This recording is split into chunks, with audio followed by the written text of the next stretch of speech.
Om Gam Ganapate Namaha. Kaliyugada Kalpataru, the fifth delight. Shri Raghavendra Gurusarvabhauma. Chapter 46. A reflection. Upon witnessing the extreme poverty that Venkatanathas endured, readers' hearts may tremble with sorrow, and tears may flow uncontrollably. This situation calls for some reflection. Why did Shri Raghavendra Swami experience poverty in his pre-monastic life? Why did the goddess of poverty afflict such a great soul? What is the secret behind this? Today, by merely chanting his name, we are shielded from the sufferings of poverty and misfortune. With just a glance of his merciful gaze, the mute becomes as eloquent as Adishesha, and the destitute transforms into a wealthy lord like Kubera. If such a Guru Raja exists, why then did he have to experience extreme poverty? Through the worship of Sri Hari's lotus feet, one attains not only material wealth but also the fourfold goals of life: dharma, artha, kama, and moksha, that is, righteousness, prosperity, desires, and liberation.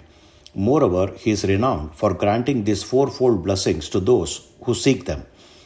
Revered as an unparalleled benefactor, Guru Raja has been venerated as the wish-fulfilling Kalpataru, Kamadhenu, and Chintamani of Kaliyuga. With merely a journey across the earth, he removes misfortunes and bestows prosperity, wealth, and grandeur. If such a divine figure is said to have suffered dire poverty, perhaps today's devotees might find it difficult to believe. Yet this is true. This is the will and divine play of the Supreme Being. Let us examine this further. Who is Guru Raja? The scriptures and the words of enlightened seers describe him as the divine being. According to the Narsimha Purana, he was Shankukarna, a deity born of karma. Shankukarna was a deity beloved by Brahma and the celestials. As the recipient of Brahma's grace, he resided in Satyaloka, adorned with wealth and prosperity, leaving no room for experiencing poverty. Later, in accordance with Lord Hari's divine will, he incarnated as Prahalada for the welfare of the world.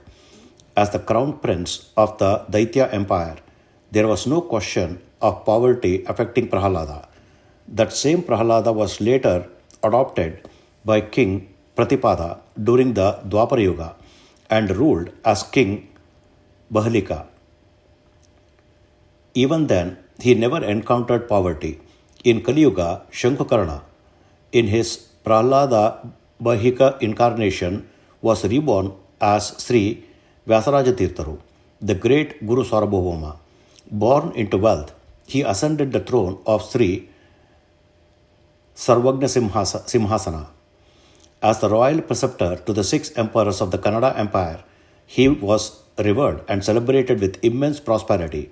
Again, there was no scope for experiencing poverty. Shankukarna then took his final incarnation as Sri Raghavendra Swami. It was he who, in his pre-monastic life, was our Venkatanatha. Venkatanatha's father, Timmannacharya, was a beloved disciple of Sri Vijayendra Tirtharu and lived under his patronage in prosperity. Consequently, Venkatanatha spent his childhood in comfort and later lived in luxury while studying under his wealthy brother-in-law, Sri Lakshminaranacharya. Later, he was destined to quickly ascend to the prestigious seat of Sri Sarvagna, ensuring that he would not have to endure poverty. Then, why did he experience such extreme destitution? Every being that takes birth, be it a deity or a human, must undergo joy and suffering in accordance with their accumulated karmas. Shankukarna too was a jiva, born to the cycle of karmic retribution. Yet, despite his past deeds, he had never endured the hardships of poverty. His final incarnation as Sri Raghavendra Swami required him to exhaust all remaining karma before attaining liberation. Once he ascended to the supreme state of a Paramahamsa, there would be no opportunity for such suffering. Thus, his time as a householder was the only phase where poverty could manifest. With his immense spiritual power, he could have easily avoided this suffering. This is true. However, he did not wish to escape it. A devotee of Lord never acts against the divine will. Sri Guru Raghavendra Swami was an unwavering devotee of Sri Hari, submitting himself entirely to the divine will.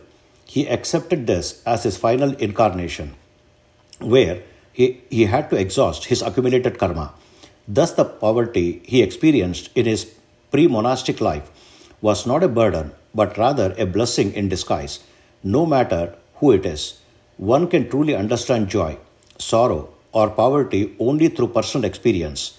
This direct encounter with hardship introduced him to its various dimensions.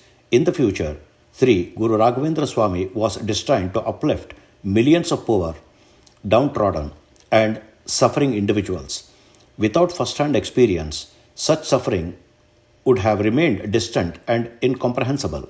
By enduring severe poverty himself, he gained a profound realization of its pain. This very experience made his heart overflow with compassion upon seeing the distressed and destitute, enabling him to remove their sufferings through his limitless grace. Another crucial aspect to consider in his divine mission in Kaliyuga, Sri Guru Raghavendra Swami was to become the redeemer of the masses, earning unparalleled devotion, with people proclaiming, if God resides anywhere, it is in Tirupati as Timmappa, and if a Guru exists, it is in Mantralaya as Ragappa. To fulfill this divine role, he had to prove himself worthy. Thus, Sri Hari subjected him to the test of extreme poverty, an ordeal akin to the purification of gold in fire. Emerging from this trial with renewed brilliance and purity, our Gurusarvabhauma attained the supreme grace of the Lord. Today, he alleviates all forms of sufferings for people across the world, granting them their heartfelt wishes, earning the revered title of Kalpataru of Kaliyuga Kalpataru, and standing as a beacon of hope for humanity. This, then, is the secret behind the poverty that Venkatanathas endured in his pre-monastic life. Understanding this, all virtuous individuals should cultivate unwavering devotion towards this great Jagadguru and seek his divine blessings to lead a prosperous life. Sri Hari, ever compassionate, bestowed immense grace upon his beloved devotee Venkatanathas, who successfully passed the test. In the next chapter, we shall witness the depth of this divine favor and rejoice in his glory. Hari Om. Om Sri Krishnarpanamastu.